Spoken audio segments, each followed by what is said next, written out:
The Afghanistan War, its global impact, and its national impact. The war in Afghanistan has been going on since 2001 as a direct result of the terrorist attacks of September 11th, 2001, in an effort to take down Al-Qaeda and eliminate the terrorist leaders involved with 9/11. This nationally has impacted many lives, especially the families of the 9/11 victims. The people who were injured from the attacks suffer every day with the memories of that tragic event of American history. The troops and their families that have worked towards our freedom from terrorism and have been infected by death and separation from their loved ones serving our country. The national impact of this war has changed the way we fight wars by the technology that has been made to help and destroy the enemy lines. Another problem because of the Afghanistan war is how people assume a Muslim or all Muslims are terrorists. This could be a problem for fleeing Afghanis looking for a better life in America. The global impact of the Afghan war has made the U.S. support more of the international community by clearing our justification of our military force in Afghanistan. Globally, people have seen less opium use and availability of it since the entry of the U.S. forces in Afghanistan. The U.S. forces have eliminated the resources that the Talibanis have used to make opium. Hurricane Katrina, its economic impact, the lives it impacted, and how it was a most recent natural disaster. Hurricane Katrina was one of the deadliest and most destructive Atlantic tropical cyclone of the 2005 Atlantic hurricane season. This hurricane devastated many lives of Americans in the Gulf Coast. The drainage systems that were backed up and breached were one of the worst engineered disasters. Because of the hurricane, the oil refineries were shut down. This in turn increased the price of oil worldwide. This was devastating for those people who have a hard time already paying for gas and for people that rely on oil to commute to their job, making it impossible for them to pay for anything else other than their gas. Since Katrina was one of the most costly natural disasters in U.S. history, this was a major impact when FEMA and other companies had to come in and help with the cleanup, especially the Bush administration, which spent around $105 billion to help with the cost of repairs and the reconstruction. The economic effects didn't just hit Louisiana, Texas, and Mississippi. It took a major effect upon the whole country, with an increase in prices in goods like cotton. The effects of Katrina are still around today. The hurricane changed the biology of the areas affected. Things such as the relocation of animals and new plants that grow have been impacts of Katrina.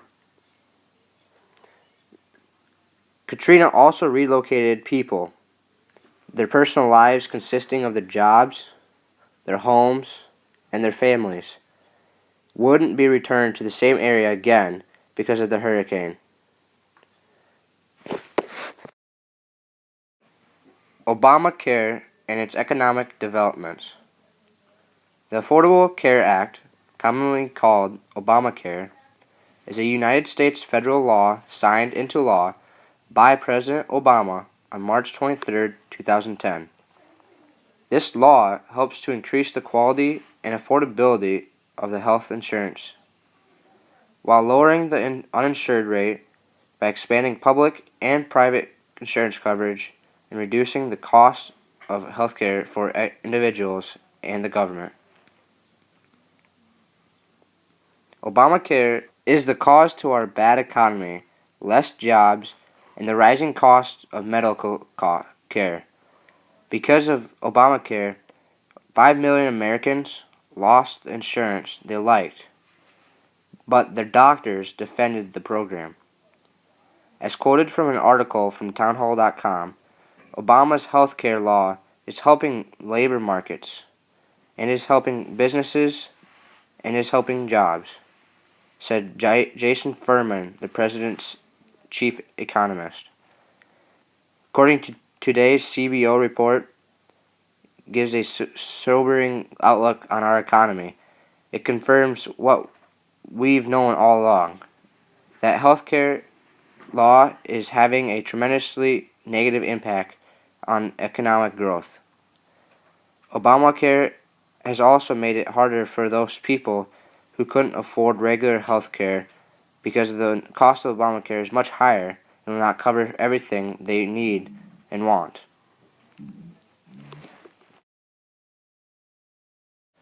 Steroids in sports and their social impact. Steroids, sometimes referred to as roids, are the same as certain hormones already in the body. The body produces roids naturally to support such functions as fighting stress and promoting growth and development. But some people use steroids in many forms because they think steroids can help them with their sports performances or the way they look. There are more than 100 variations of anabolic steroids. The most powerful androgen is testosterone, pronounced testosterone. Although testosterone is mainly found in mature male hormones, girls' bodies can produce smaller amounts of this hormone. Testosterone helps build muscle and promotes the masculine traits that guys develop during puberty, such as deepening of the voice and growth of body hair. Testosterone levels can also affect how aggressive a person is. Another group of steroids, sometimes called steroidal supplements, contains dihydroepiandrosterone, DHE, and or androstenedione, also known as andro, for the most part. Steroidal supplements, which used to be found at health food stores or gyms, are now illegal and require a prescription. DHEA is one of the few exceptions and can still be bought over the counter. Some athletes do not know this, but steroid supplements are weaker forms of androgen. Their effects aren't well known, but it's thought that when taken in large doses, they cause effects similar to the other androgens like testosterone. Here's what is known about steroidal supplements. Companies that manufacture them often use false claims, and very little is known about the long-term effects some of these substances have on the body. That's one reason why the government took action to protect citizens by passing laws and controlling steroid distribution. Steroids have made it big in the lives of Major League Baseball players, such as Mickey Mantle or Babe Ruth, with his absence from a game due to a stomach ache. Also, Alex Rodriguez. Banned substances in baseball has been an ongoing issue for Major League Baseball. Along with Rodriguez, there are up to 80% of players who use steroids and are juiced regularly or off and on throughout their careers. Obama as president. Obama is the 44th president and has run for 2 terms. He had the middle-class upbringing and a strong family. Hard work and education was the means of getting ahead. His father from Kenya and his mother was from Kansas. President Obama was born in Hawaii on August 4, 1961. He was raised with help from his grandfather and his grandmother. After working his way through college, he utilized the help of scholarships and loans and moved to Chicago, where he worked with a group of churches to help rebuild the communities devastated by the closure of local steel plants.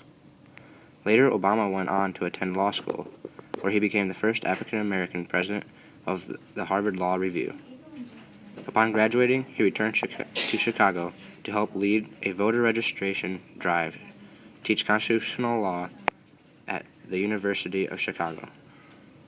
and remained very active in his community. He has passed the Health Care Reform Act, trying to help people with their health needs. Obama has also tried to draw back the amount of soldiers in Afghanistan from 101,000 to 92,000.